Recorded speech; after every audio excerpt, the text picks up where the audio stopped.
So please give a great big hand for Dave Hodrien.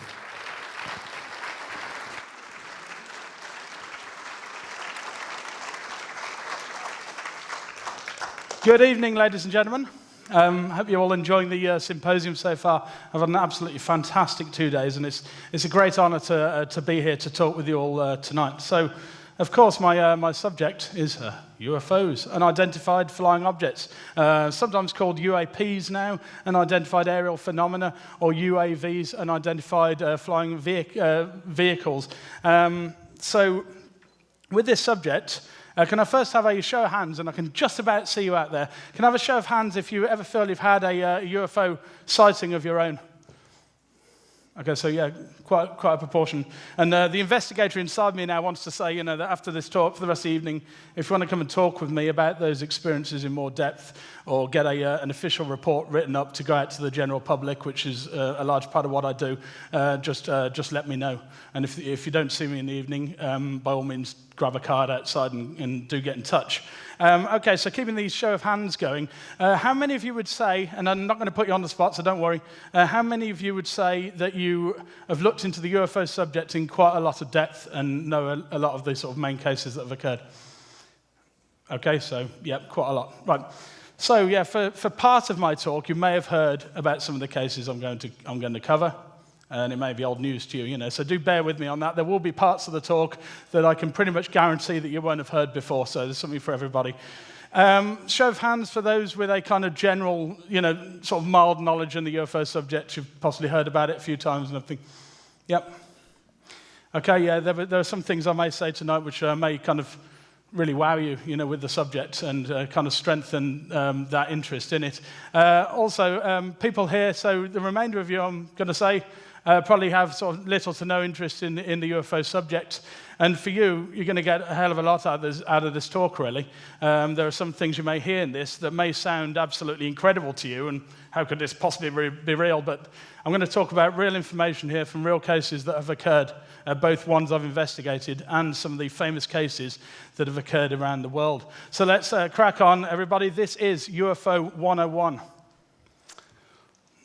So what are we going to cover tonight? So first of all, I'll give a bit of a background of myself, how it all started with me, my interest in the subject. And then we'll have a general overview on UFOs at quite a high level. After that, I'll cover some of the evidence available. And again, this will be at quite high level. So the UFO subject is absolutely vast. It's a giant puzzle with many interlocking pieces. And there's only so much I can go over in the hour that I've got. Then I'll take you through a few of the famous cases, some of the big cases that have really wowed me and brought me to the reality that we're facing with this subject, and I think you'll be very impressed with them if you haven't heard them before. I'll then take you through a couple of the very high-level cases that I've dealt with. I've now looked into thousands of UFO sightings, quite literally thousands of UFO sightings, and over 200 contact cases from around the world. So that's people who've had abduction experiences. I'm getting quite well known in the UK community for speaking with contactees directly and going through those experiences with them. I'm not going to cover contact to too much tonight with tonight's talk. We're generally going to focus on UFOs directly and UFO sightings. And then there'll be some conclusions at the end. So let's start. Yes, my background. How did it all begin? Well, as with many of you here tonight, I had a general interest in the paranormal from quite an early age. I just remember as a kid reading all the kind of spooky books and reading books on ghosts and nighttime, really creepy stuff. And that led to quite a lot of bad dreams and everything, And it wasn't just UFOs, it was everything really. I've got an interest in ghosts and the abominable snowman and Loch Ness Monster and all that. So I'm looking into it all in quite a lot of depth. In my early teens, I started to look into the UFO subject in more depth, really, from about age 11 onwards, I suppose. And at age 16, I started to attend UFO conferences. Many of you will know UFO magazine, one of the best UFO publications that's ever been. And they would hold their yearly conference in Solihull, which is where I'm from, just south of Birmingham. So that was really convenient for me, because at the time I wasn't driving or anything, but I could just nip in on the bus and get down there. And that was the first time I saw people openly talking about the UFO subject, either firsthand or researchers talking about cases they'd looked into. And absolutely fascinated me. And the more I looked into it, the more believed in the reality of this subject. It wasn't until late 2007 that I got a chance to begin actively investigating UFOs. Now, you could say, well, why didn't you start it a lot sooner? And of course, anybody can become a UFO investigator at any point they wish. But through the creation of Birmingham UFO Group, which wasn't initially created by me, it was two other gentlemen from Birmingham who started the group, I quickly became the official investigator for the group, and I started writing up reports, cases that came to the group, and putting them out via the website. In early 2009, I also took over the running of the group itself. It was sort of passed on to me. So they could see my passion for the subject and felt I'd be an ideal person to keep the group going. And we've been going ever since. We hold monthly meetings in Albury, Birmingham, invite lots of speakers and show documentaries, that sort of thing. And we're probably getting known as one of the more active UFO groups in the UK now.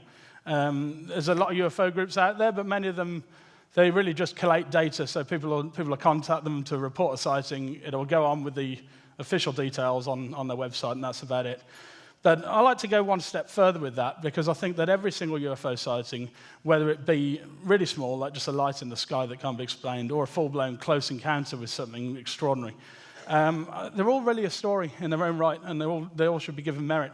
So I like to write sort of detailed reports on those experiences that are then put out to the general public with as much information as I've been informed of in those that could sometimes contain witness drawings, photographs, maps.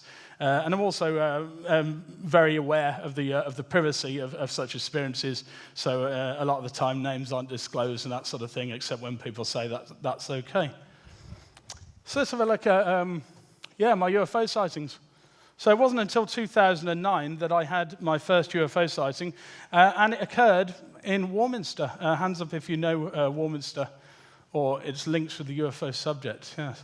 Warminster is known as a UFO hotspot, and in the late 70s to mid-80s they had a vast wave of UFOs that were seen around the area, and things are still seen to this day there quite regularly. Well, I went down to a conference called the Weird Paranormal Conference, which some of you may have attended in 2009. And halfway through the conference, they had a skywatch on Cradle Hill, which is a famous, great place for going up, nice clear views of the sky. And we went up there, and there was a lot of people up there. I'd say up to 100 people turned up, TV cameras, the works. By about 11:30, it got dark, and a lot of people had headed for home. But there was still about 20 people kicking around. We essentially, at a high level, I don't have time to go into this in depth because I could talk about my own experience for half an hour, which I'm not going to do.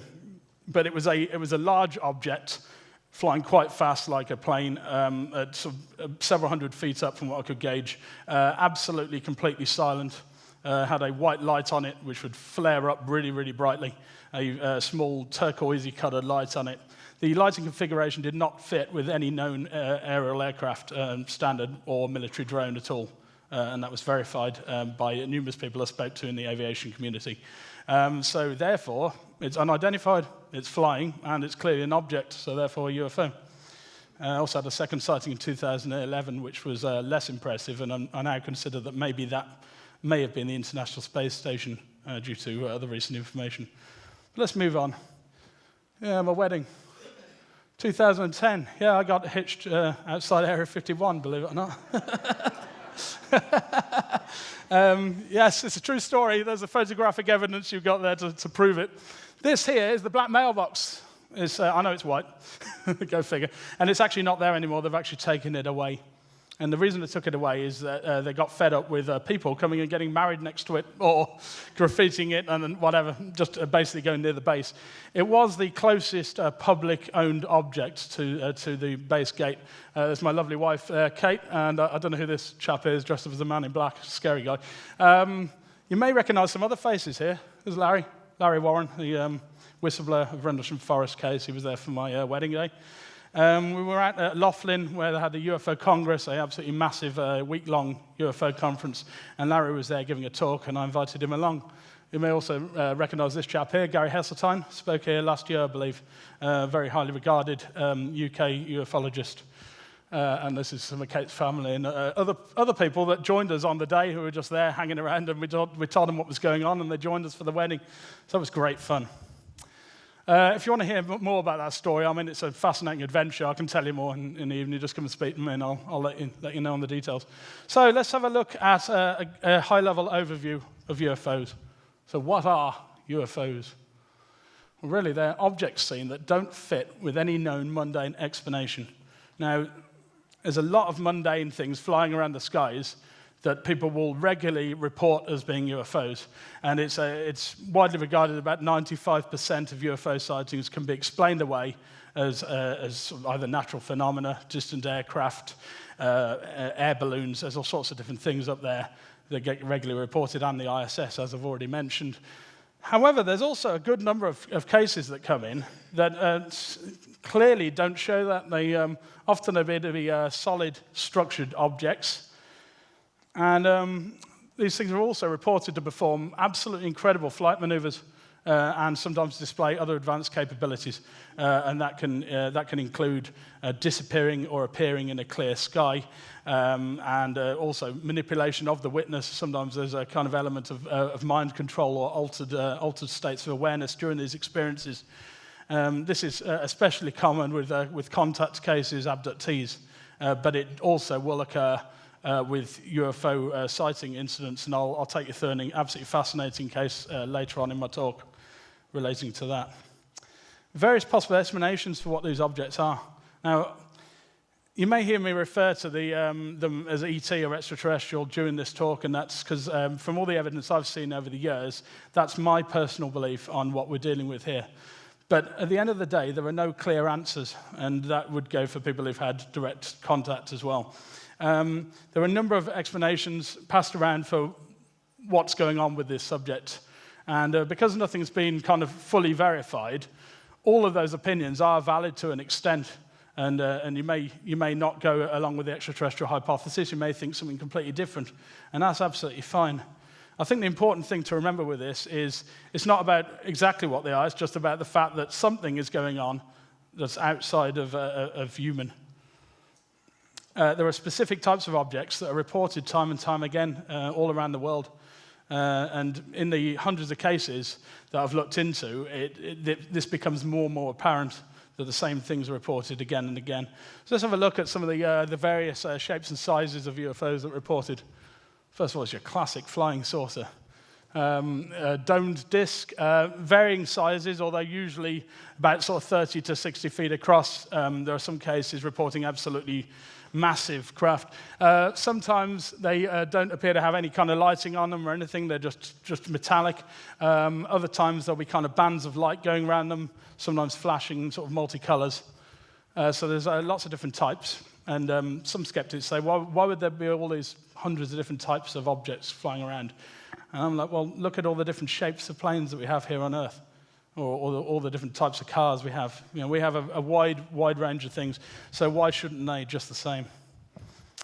Then we've got our classic disc as well. A lot of disc sightings, so no dome on this one. Usually just completely silver all over with no markings or anything. But again, there are some that have lights or sometimes what appears to be portholes or windows around them. Cigar-shaped objects, sometimes absolutely massive in size. This drawing here, as you can see, has a number of portholes along it, but again, that's not always the case. Sometimes they can glow extremely bright. I've dealt with a number of cases where a brightly white, glowing cigar-shaped object has been seen, and they're still reported to this day. Flying triangles. In recent decades, these have become more and more prevalent. And saucers, in fact, less and less prevalent, although I still get some saucers reported. I've dealt with quite a number of cases that have involved flying triangles, also referred to as FTs. There's quite an argument for these being linked with the military, being some sort of high advanced military craft. That said, I've dealt with quite a lot of cases that have involved non-human elements that have involved these craft as well, such as landings with entities outside of them, and also contact experiences where people have been taken aboard flying triangles and have seen non-human beings aboard them. And you've got your spheres. quite often these are quite small. There's a lot of reports of small silver-coloured spheres that at that size are probably unmanned, some drones perhaps collecting information, monitoring. And of course, a lot of those sightings could in fact be balloons. I'm not saying that all sphere sightings are legitimate. There could quite easily be a silver-coloured balloon drifting in the wind. But I've dealt with some cases where it's been quite a windy day with high winds blowing, and this object's just sitting there, just completely motionless in that, and then all of a sudden it just shoots straight upwards or whatever. Absolutely fascinating. Last time, the glowing orb, again, many. And of course, as it's after dark, it's possible that these glowing orbs are in fact lights on one of these other types, and the main body of the craft cannot be seen. But then there's other cases where they've seen them at quite close proximity, and it appears to be a kind of entirely glowing sphere. Some of the bigger ones, people have actually confused with seeing the moon, and it's only after the object started moving that they realise they're not looking at the moon; they're looking at an absolutely massive glowing sphere. Absolutely incredible stuff out there is going on. Okay, then. So if UFOs are real, where's the evidence? Well, it's widely known there's very little scientifically proven evidence available, and that's due to the nature of these experiences. Now, science wants to repeat test things. It needs things to be repeated again and again and again and get the same explanation. And from that, theories can come about that are then scientifically accepted. They go into the textbooks, they're told to kids in schools, that sort of thing. Now, the UFO subject doesn't work like that, because in most of the time, it's an individual experience. The person has the experience. And it's not like the UFO is going to come back the same time next week. Oh, yeah, I'll be see you same place next week. By all means, bring down your scientists and fully test us then when we're at close proximity. It doesn't happen like that. Usually the encounters are individual. So you can't really scientifically prove it. But as Matt said earlier on, absence of evidence is not evidence of absence. Absolutely fantastic quote there. If we move away from the scientifically proven, verifiable evidence, we find that there's an absolute raft of evidence to support the reality of UFOs. And let me take you through a kind of high-level overview of that now. So what do we got? First of all, absolutely thousands of cases out there now on record. And there's details in these cases that match up time and time again from people with very different backgrounds, very different age groups. Some people have a big fascination with the UFO subject. Other people couldn't care less about the UFO subject, but they report the same things. You've got cases involving multiple witnesses. Again, many of those on record. I would say hundreds of cases where there's been a group of people that have all reported the same thing. So they'll interview them individually, and the details will match up. I've dealt with quite a number of those cases. Highly credible witness testimonials. I would say the testimonial evidence for UFOs is extremely impressive. And some skeptics, they take the view that because it's testimonial evidence, you have to kind of chuck it out. So they could just be making up a story. But some of these, I mean, they're from very credible people: government, military, pilots, astronauts, and police. Thousands of cases on record. A lot of these individuals have no reason to lie, and in actual fact, in doing so, in talking about their experiences, they risk either losing their jobs or at least being ridiculed by the people they work with. They have no reason. They don't want that in their life, and they very bravely go on the record. You may recognize these gentlemen down here. This is Alan Godfrey, a police officer, saw a UFO at close proximity and was then abducted aboard it. Across on the right, Gordon Cooper, astronaut, sadly now deceased. But he had an incredible close encounter with a flying saucer back in 1955 and has openly talked on camera about the fact that NASA are fully aware of the reality of the subject and are keeping it back from everyone. When astronauts are sent out into space, they're told not to talk about anything they see while they're out there. And he's not the only one. There are a number of astronauts that you can see the testimonies for those online. Thousands of photographs and videos, and there's a few of the more famous UFO photos that have come out. There's absolutely loads out there. I picked these ones because they're particularly impressive. I won't go into too much detail because I could talk for about half an hour on each of these photos individually, so can't do that. That's a still from a video here on the right, which shows formations of 11 UFOs. It was captured in Mexico on gun cameras, official gun camera footage from the military. showing these objects flying through the clouds. I don't have time to show that video now because it's actually quite long, but if you go online and you just type in 11 Mexican UFOs, it'll come up on YouTube. Do check it out. Very, very impressive. There's released NASA footage that's gone out, sometimes unofficially, and sometimes officially through their websites, that appear to show objects that can't be explained, sometimes performing right-angle turns, other times appear to be investigating things. This is the famous tether footage, which some of you may have seen. That's not a UFO, by the way. That's the satellite tether that drifted off into space, and then all these objects started flying in around it. Now, there's arguments on both sides, and quite often they'll put them down to ice particles and things close to the camera. And I'm not saying that every single one of these videos is a craft, but I'm saying that some may well be. And there's a number of them around the ISS as well that have gone out that are very interesting indeed. You've got physical ground markings from landed UFOs. There's one from France here where the ground was. You can see there it's quite clearly a sort of ground area. It's very closely linked with the crop circles, and across here a triangular pattern of 3 points, which was discovered after the sighting of a landed object. So again, very, very interesting. And of course, it's physical. It's something that can be checked up on later on.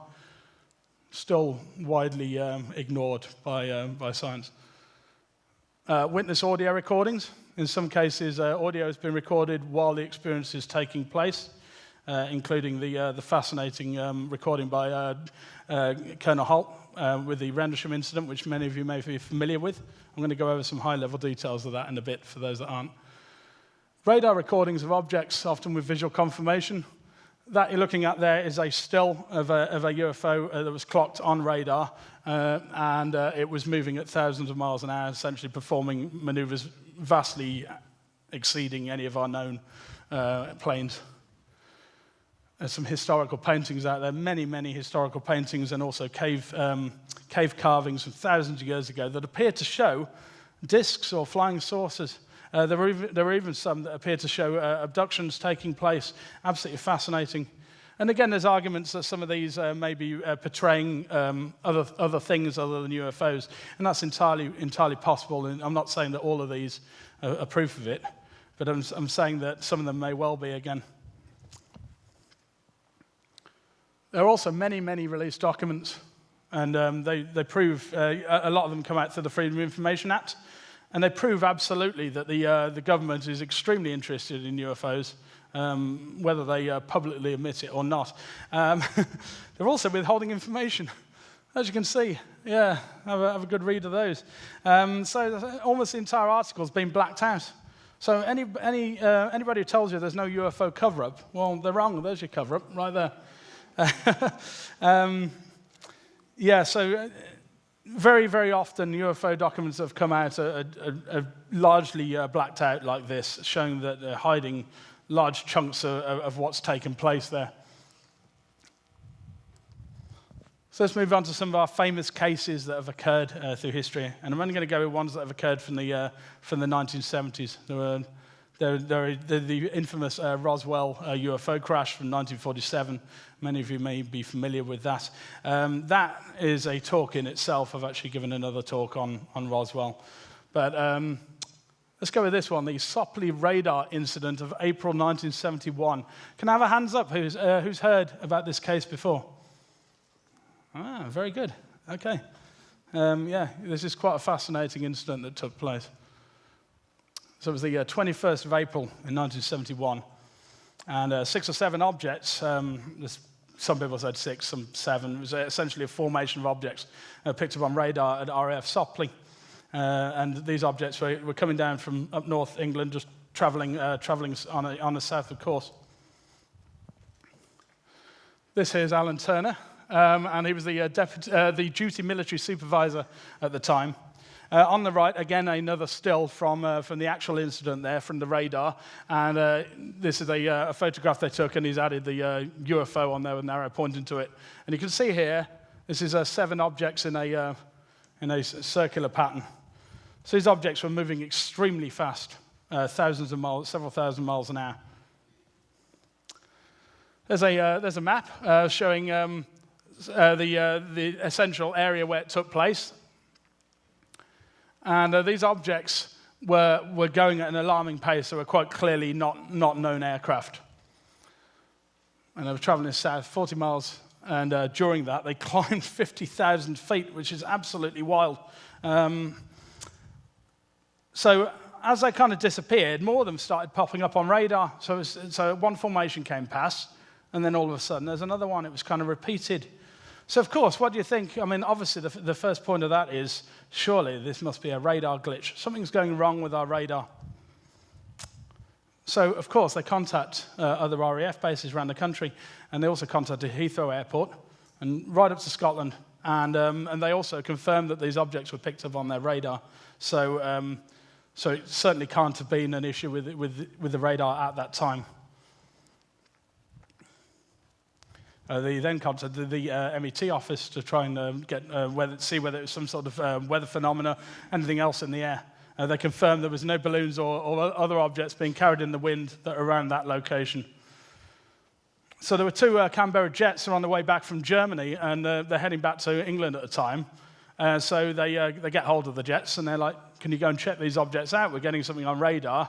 Very interesting. Wanted to go and... So they divert, and they go and start flying towards this group. Now, they tried this on numerous times, and most of the time there was no visual confirmation. What would happen is the jets would get to within a couple of miles of where the objects were, and they would just vastly climb out of sight. They were quite clearly avoiding direct contact with the military jets. On one of the occasions, they managed to get close enough to see what appeared to be glowing lights of some kind in the distance, and then they were just gone. So they never got close confirmation with these objects, but they were quite clearly there. They had visual confirmation of something. So they, as I said, they reported the objects climbing. They'd just come near and they'd be out of there. Now this happens time and time again with UFO sightings, military interceptions of UFOs. This is still going on to this day, and there are documents that have come out from NORAD, and you can read those online. That will prove that military interceptions are taking place. And almost always the UFOs will act quite defensively. So there's very, very few cases on record where they've kind of shot some big laser and blown the plane up. It doesn't happen. They act defensively. So they'll get close to them and they'll just be out of there. There are a number of cases from back in the 1950s where the electrics of the jets were interfered with. But that doesn't necessarily mean it's the fault of the occupants of said craft. It's widely known that UFOs in close proximity can interfere with electrics. Many, many cases on record in close proximity to vehicles where the radio will go haywire. Sometimes they'll kind of grind to a halt until the UFO's flown past, and then everything will come back on, go back to normal. So it's probable that was unintentional. These radar signatures, they continued for about 20 minutes, and in total, there was about 6 or 7 groups of these objects came down the country, and they saw all this, and then they were gone. There was nothing more they could do about it. And Alan Turner, who I was pleased to meet at a UFO data conference a number of years ago, it was a real honor meeting the man. Absolutely convinced this was formations of objects performing absolutely incredible maneuvers with visual confirmation and on radar. Absolutely superb. So let's move on to Rendlesham Forest. I assume many of you are going to put your hands up now. Who's heard of Rendlesham? Yeah, there we go. Okay, so do bear with me because I'm going to go over some of the details here. You'll probably have heard quite a lot of it before, but this is more for those who don't know about Rendlesham. As I said, I'm also going to cover some of my own cases after a bit. So let's have a look. This took place around 2 American-occupied RAF bases named Bentwars and Woodbridge, and they're down in Suffolk in southeast England. As a map, this is the forestry area, and here's the 2 bases with the forest in between them. So it's the early hours of the 26th of December in 1980, so Boxing Day. And they've got patrols out, night patrols watching at the edges of the bases. These bases were active, so obviously they've got patrols near the gates. And near to the east gate of RAF Woodbridge, the guards there stationed at that gate, they see these strange lights coming from between the trees, odd colours, yellows, reds. There's something going on out there. So obviously, they're going to go and check that out. So they contact and they send out the security from Bentwaters to see what's going on with this. A security unit also joins them. So the two guards were Jim Penniston and John Burroughs, and they were also joined by Ed Kabanzak. And they head out into the forest to investigate what's going on with this, where are these strange lights coming from. Now, as they're walking through the trees, they start to see what appears to be almost kind of flame-like colors, and they think it's a crash of some sort of light aircraft in the forest. And as they start moving towards it, they realize that there's kind of movement, and it doesn't look right. It doesn't really look like a fire. There's a photograph there. It's John Burroughs and Jim Penniston here on the right now, two of the key players in the case. There's many other witnesses as well directly involved with what happened. This is pretty dramatic. So as they get close, they realize that it's some sort of object down on the ground, some sort of physical object. Now, the initial descriptions by Jim and John do differ a bit. John described sort of white and blue and red colors off this. But they both describe some sort of solid object down there on the forest floor, roughly sort of triangular shaped. And it was glowing, and it was also giving off this kind of static electricity or something there. And animals, there were farm animals around, and they could hear them making all this noise. They were quite clearly disturbed by something.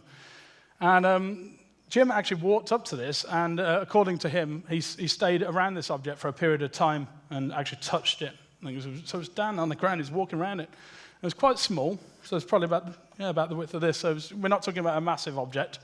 And he's drawn it here in his diary from various angles. Now, it's true that his initial drawings didn't actually show a triangular object. They showed more a kind of rectangular thing.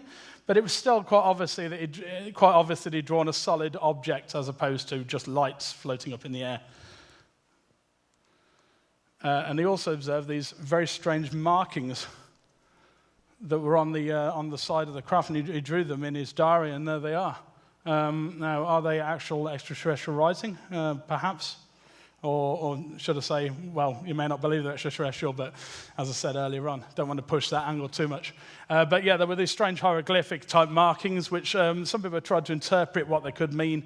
Some say this is the Earth and Moon down here, with kind of the Moon going around the Earth, but who knows? That would be open to interpretation, wouldn't it? So they're looking at this thing, it's down on the ground in front of them, and all of a sudden it takes off completely silently off the ground, and it starts floating away from them. They start to give chase, but it kind of ascends up into the sky and it's gone. So they're absolutely shocked by what's just happened. I mean, this is quite dramatic. So they go back to the base and they give initial reports on what took place. So they go out the following day. They're taken back to the place where they said they saw this object. And they found these depressions in the ground in a sort of rough triangular shape. And they also had a Geiger counter with them, and they actually picked up radiation readings. Now, the radiation readings they picked up weren't that dramatic, but the fact of the matter is that there was a difference with radiation in these depressions as opposed to outside of it. So it doesn't matter whether it was a small amount of radiation or a bigger radiation, there was a difference there. So we go down to the evening, they go back into the base, they log all this, and they go back. And that evening there's a party, so it's Christmas time. So there's a party on the base, and all soldiers are there, Colonel Holt's there. And all of a sudden, this soldier comes in, he says, they're back. The object's returned.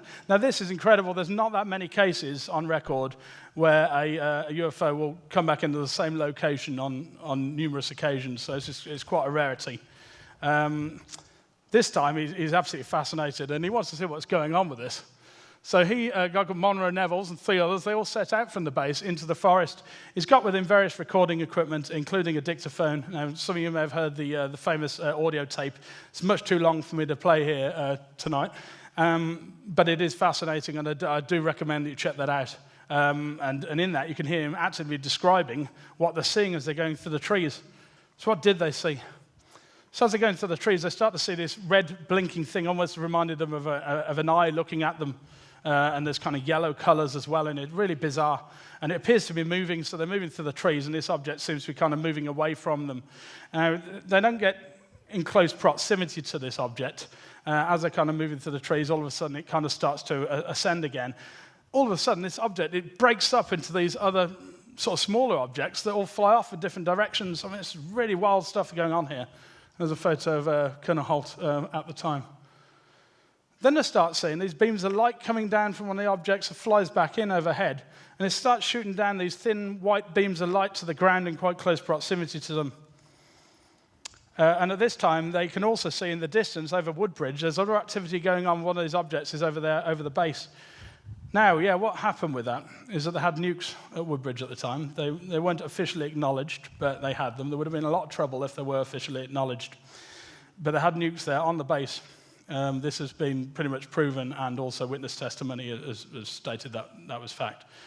And this craft came in over the base and started shooting down these beams of light into the storage area where the nukes were. Now, that in itself is absolutely incredible. As far as I'm aware, they weren't directly tampered with at that time, although this is not an individual incident. This is far too, as I said, the UFO subject is absolutely vast, and that's a whole other angle to it, the military connection. But I will say that this has been going on since the 1940s and continues to this day. They've got a key interest in what's going on with our nuclear armaments. And exactly, very, very similar incidents have occurred in both Russia and America to the Rendlesham case. Some of them dramatically similar, with them shooting lights down into where the nukes are held. So you can look into that online. There's also a really great UFO documentary called UFOs and Nukes, The Secret Links Revealed, which is absolutely superb. It's only recently come out.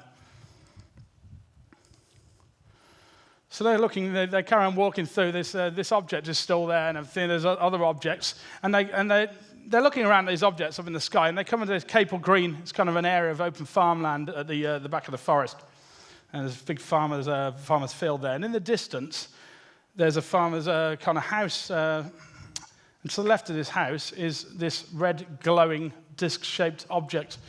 And he describes this on the tape. And there's what appears to be molten metal almost dripping off it. It looks almost like lava dripping down to the ground. Later on, they went and had a look around. They couldn't find any burns or anything on the ground. As they approach this, it kind of appears to be moving towards them, and then all of a sudden, it's just gone. It's out of there. There were other glowing objects in the sky. As I said, these other objects were still around. This is a lesser-known photograph by Monroe Neville's, claims to be taken on the night of these glowing objects up in the sky. They've done some photographic analysis of this, and I know it looks very, very unclear. Obviously, it was after dark, but they've said that this area down here has been cleaned up, and they believe it is Capel Green, as I say, and these are objects up in the sky. I've been informed by Larry that this was actually a kind of single object here that you're looking at, as opposed to a bunch of separate ones, so he's heard. So we then move to the next night, 28th of December. Yeah, it's not the end of the story there. So Larry Warren, Adrian Batinza, and others they were asked to travel out to Capel Green area. And we were asked to take out these big lights on stands called lightals. And they had no idea. They weren't told why they had to go out there. When they got out there, they realized there was lots of helicopters flying around, lots of activity, lots of soldiers running around. And in the middle of the field was what appeared to be this yellow-shaped bank of fog in a kind of pill shape down near the ground, really bizarre. And all the soldiers had kind of lined up around this thing. It was kind of like they were ready for it. There was something going on here that people on the base knew was going to happen at this location. Then they see this orb of red light come in from the coast. It's quite small, probably about basketball size. And it comes in, and it comes out right over where this pill-shaped area of fog is on the ground. It goes down into it, and there's an absolutely bright flash of light. And that's what was described as being there. In place of where this fog had been, there's this object, pearlescent colors coming off it. It's glowing brightly, but there's kind of rainbow tinges of light in it. Absolutely incredible. So it's all around them, and they're still shocked by the brightness of the flash of this. Then these strange glowing lights start to come out the side of this thing. In these lights are three entities. Now, we talk about the greys, the ones with the large heads with the big black eyes. I'm sure you're all very familiar as the quintessential image of an alien. And that's essentially what these were. There were three greys, all glowing, up in the air, kind of hanging there like mannequins. And they come out the side of this thing. And then a number of people, a number of soldiers, including Colonel Holt, according to some witnesses, they appear to approach these and engage in some sort of communication. with these beings. And there's a lot of contention around the third night and exactly what happened with this. It's the most controversial aspects of the Rendlesham case, but I absolutely believe to a letter that it took place after speaking with Larry Warren in great detail about the third night. The witnesses present, including Larry, were then threatened, and they were drugged back at the base. They were taken away to an underground facility and held there for a period of time. They were threatened with having bullets put in them and all sorts. This was to try and muddy the waters over what had taken place. So Larry was actually warned he would be shot, but he bravely, he couldn't hold this back. It was just too much information. He wanted to get this out. It was just too big what had happened. So he told his mother about what had happened on the phone. He also sent her a letter, which sensationally he's recently managed to get hold of that from his mother, and some of you may have seen that. If not, if you type in Larry Warren letter on YouTube, you can watch that. There's a little video with him and Gary talking about it. It is the real letter. It hasn't been carbon dated yet or anything, but it's the real thing. There's no reason for it not to be. It's got all the dates on there and everything. And it's essentially the first talk of a UFO at Rendlesham, because it went out before the official reports did from the base, that letter. So very, very good evidence in itself. There's a photograph of Larry at the time on the base. So later on, he started to get braver, and he went public. And I'm very grateful to him for doing that, because otherwise this may have been kept under wraps forever if it wasn't for Larry. And he initially went out under another name, but then after a while got a bit more brave. So yeah, it was officially recognised by the MOD several years later. As a News of the World article here, UFO lands in Suffolk, and that's official. The MOD didn't say, oh yeah, aliens landed at Rendlesham. No. But what they did say is something unexplained took place on the base at that time with many unusual elements. Right, to planned flight 1628, November 1986, now we move on to. I'll have to speed things up a bit. 17th of November, there's a cargo flight, and it's flying over Alaska towards a place called Anchorage. It's a Japanese flight. So the captain is called Kenju Teruchi, I believe I pronounced that correctly. And this flight crew, they observed these objects to the left of them at quite a distance. And they initially believed that they're military jets, and they appear to be kind of pacing with the plane. And they remain in position for about 7 minutes. All of a sudden, these objects come a lot closer, and they come up in front of the cockpit, yeah? And these were essentially kind of cigars or disc-shaped things. They had banks of lights in them. They could feel the warmth off the lights on their faces. And they were hovering directly in front of the cockpit. Absolutely incredible. And the objects displayed no regard for inertia. So as with many UFO sightings, they just turned on a dime and just came up and just stopped dead in front of them. So they were obviously blown away by what was taking place here. So they contacted air traffic control. And the air traffic control informed them nothing's been seen on radar.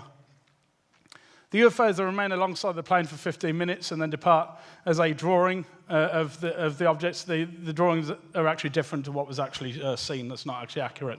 They were kind of more like straight-up discs with banks of rectangular-shaped lights on the front. But it's not over. The captain then notices this bank of light at the 10 o'clock position from them. It's very bizarre. On board the radar scope, it confirms that something has been picked up on radar. It's intermittent, it's coming and going, but there appears to be something there on radar. And as they approach Fairbanks, the lights from the city coming up start to illuminate something, and it's big. It's real big. There's this massive object, twice the size of an aircraft carrier, roughly sort of walnut-shaped, back from the plane, and it appears to be keeping pace with them. I mean, this is just unbelievable. The captain changes course of the plane to try and move away from it, and this object just basically turns with them on a dime. There's an estimation of it. There's the plane. There, that little thing. There's the plane. This is the object. You can imagine being aboard that plane at that time and seeing an object of such magnitude alongside you. I mean, it must have been terrifying. And it begins training the plane and keeping the formation. Military radar also picks up these intermittent signatures, so they confirm that there is something alongside the plane. And after a while, this UFO, it seems to vanish. The plane completes its flight and lands, obviously, with the crew quite disturbed by what had taken place. There's a photograph of the captain here with his drawing of the object. And he wrote up the official report afterwards, confirming that they'd seen what he classed as a UFO. In December 1986, he gave this news interview about it. Essentially, he was told not to speak of it, and this happens time and time again. He was told, do not talk about this with the public. We're keeping this under wraps. It's part of the UFO cover-up again. This happens all the time. But he decided to go and give this news interview, unfortunately, and he actually lost his job because of that, which is a shame.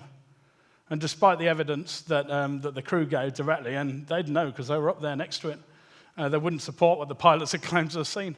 They blamed radar signature on an error, and that's it, really. That was their cover story. So we've got Phoenix lights. At the 1:45. I'll very briefly go through this. Evening of 13th of March, 1997.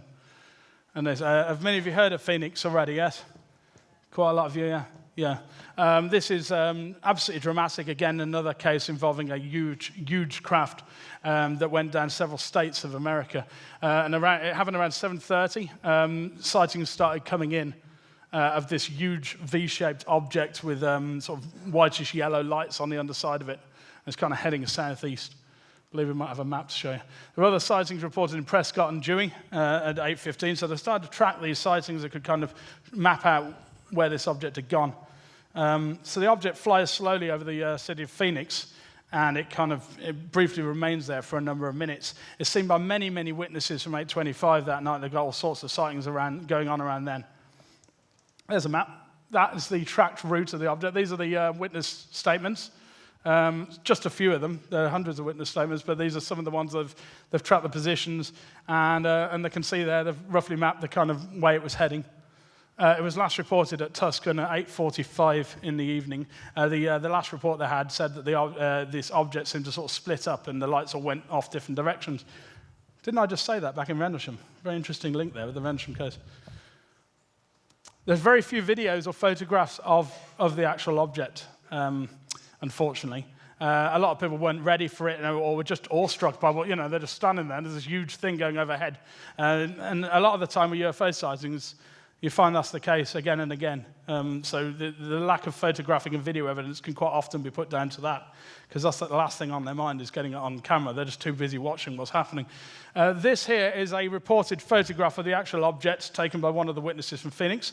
Obviously, we can't prove it. It would be very, very easy to fake that on a computer, but this is some lit-up shops here in Phoenix, and across here is this V-shaped path of lights there. And that was put forward as a genuine photograph of it, but who knows? Now, the military then decided to drop some flares. That's great, isn't it? Luke Air Force Base, southwest of Phoenix, they start dropping some flares. They said it was a training exercise. Okay. Now, there were many more witnesses to the flares, and lo and behold, they got totally confused by what was going on. So they're seeing these lights in the sky again. They're like, wow, this must be what, people are starting to talk down on the ground. Oh, I'm seeing these lights. This must be the object. That's a photograph of it there. Now, this here, you may have seen, it's banded around a lot of the time, photographs, video footage of the lights appearing. That's shown on UFO documentaries time and time again. That's the flares. That's almost certainly flares. They've done some tests, and they've checked them descending to the horizon, and back there is a mountain range, and the objects go out exactly at the point when they would if they were dropping very, very slowly as flares, yeah? So that's true. I believe that that's flares, absolutely.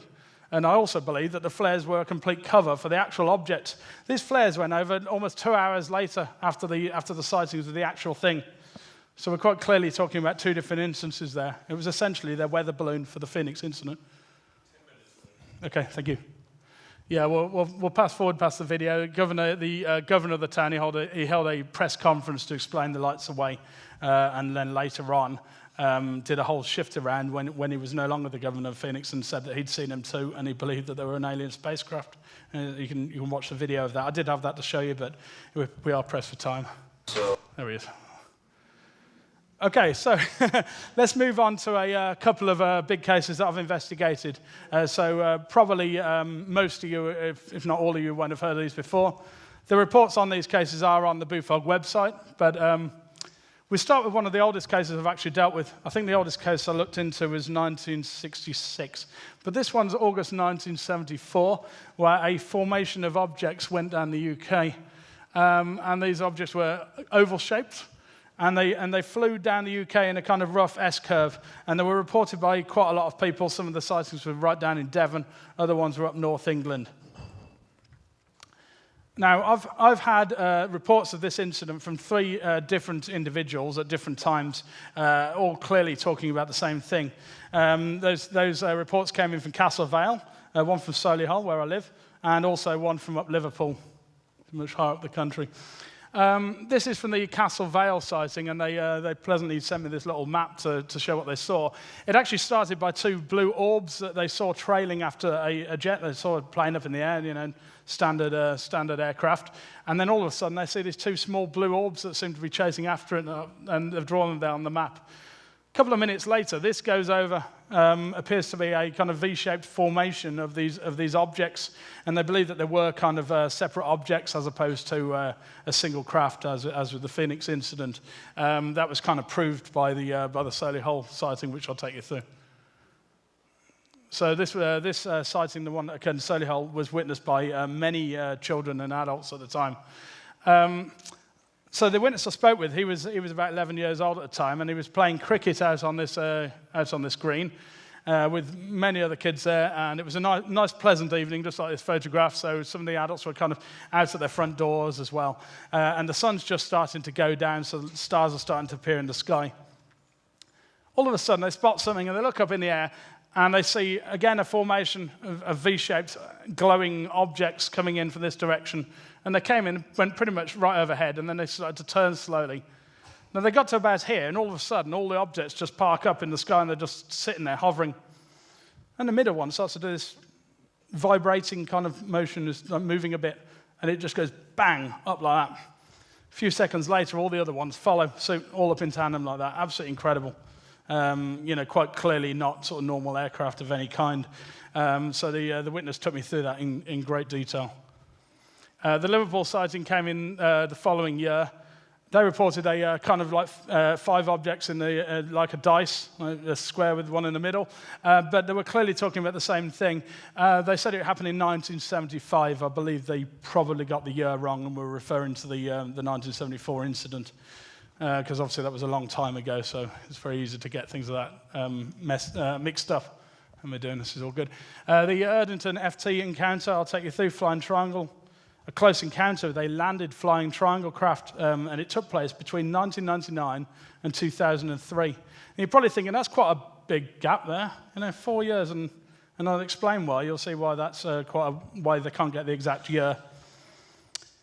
This occurred, there was 2 witnesses and a pet dog, and what they would do is most evenings they would go out. There was a local area of kind of a tip, a sort of rough area, grassland opposite where they lived in Erdington, and they would go out there, walk the dog, and have a sneaky cigarette while they're out there, that the parents know. So they're out there one evening. It's about 10:30 at night. This here is a view from the road, looking out over the tip as it now looks. He said it was a bit less overgrown. In the distance, about here in the sky, they see these a triangle of red lights, which at first they assume was just a normal aircraft. And as it gets near it, again, wobbling motion he described, very, very similar to the other cases, that there was this kind of weird mirage type effect going on with them. As it gets nearer, they realize it's a single object. It's a black triangular-shaped object with the red lights at each corner and a kind of deeper, sort of amber-colored light in the center, underside of the object as well. And it comes in front of them, and they're just standing there, just like... And it came in and just landed in the road right in front of them, like here, we're talking a few meters away from them, completely silent. Came in, hovered about this far off the ground, so it didn't completely touch down, but it was there. Now, very interestingly, when I spoke with the witnesses, one of them at this point heard it making these strange sounds, almost sounded like a didgeridoo, like wow, wow, wow sort of sound. The other witness I spoke with, he said he didn't hear anything at the time, which is very, very interesting, that. The craft then, it kind of took off completely silently, and it went over above the top of their house, where it seemed to hover for about a minute, and then it kind of moved away into the distance. When it did that, it went across, there's kind of a vegetable patch, gardens back there, and they run around the corner to see if they can continue looking at the object, and it's gone. It's just out of there. So he doesn't really remember what happened after that. He kind of said he went back to his home. His friend went back to his home and everything. Now, the interesting thing about this is when he woke up in the morning, he couldn't remember it at all. It was completely gone from his memory, and his friend completely gone. And they didn't know anything about it, and they would take the dog over the tip, again, exactly the location where this incident had happened, and they had no recollection of it at all. And it only came back to him when he moved away from the address a number of years later. Oh, this is a trap. So this is the way it came in. There's the position on the road. This is where they were standing, looking at it from a diagonal. There's the house, and there it goes. There's the garden allotments back there where it went over and where they lost sight of it. So yeah, it came back to him. He moved address, and all of a sudden, it came to him one day, just almost like remembering something from your past, like a past recollection of something you did years ago. He suddenly remembers he's seen this big triangular object, and he's like, why did I forget that? So he rings up his friend. He's like, do you remember seeing that thing come down where we saw that big object? And that triggered his friend, and his friend then remembered it too. And his friend was like, yeah, I remember that. Why on earth did we forget that happened? Now, this happens quite a lot with contact cases, but here it happened with the close encounter. Didn't appear to be any direct interaction, but who's to say for definite? We've got a few minutes left, just time to go over a few conclusions with you before we wrap up.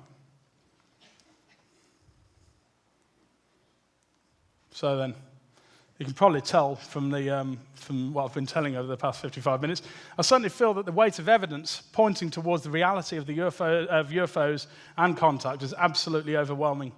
And I think if any of you look into it to a great level, you'll certainly come to that same conclusion. I believe we're being visited by numerous species, probably of extraterrestrial origin. I won't say 100%, I'd say 99%.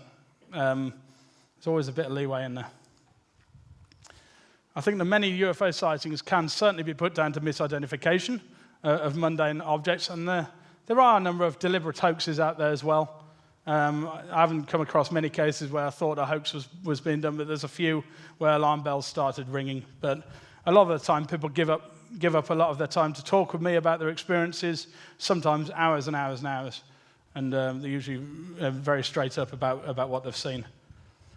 So I would say that some of the UFOs that people report are advanced craft being flown by these non-human beings. There may be others out there that are back-engineered, ones that the military have got hold of through either crash retrievals or have actively been shot down. There were incidents on record where that has taken place. And it's likely that they're back-engineering these things. They may well be test flying them. So not every UFO that's seen, some of them may have human occupants, but unless you sort of see the occupants or it lands and they get out, how could you say for sure? So we'll say, keep watching the skies, folks. You have to be in the right time at the right place, but it's going on out there. It really is going on out there on a worldwide level. And if you've never seen a UFO and you really want to, you may step out of here tonight and have a sighting, or you may go through your whole life and never see one. Because they're not everywhere all the time, otherwise it would be provable beyond doubt. So I'll leave you with this fascinating and really great quote. When you've eliminated the impossible, whatever remains, however improbable, must be the truth. Sir Arthur Conan Doyle. I'm David Hodrien, Birmingham UFO Group. I hope you've enjoyed my talk. I've got some... there we go, some details. There's our website. You can find all the case reports, including those ones I've talked about, on the site. Do go and have a look. We've got a Facebook page there. And also, I recently started Bufog Truth Seekers, a Facebook group where we actively discuss UFOs on a regular basis. You can come in there, talk, ask questions, get involved. And if you've had experiences, I hope to hear from you. Thank you very much for your time, everybody. Thank you, Dave Hodrien.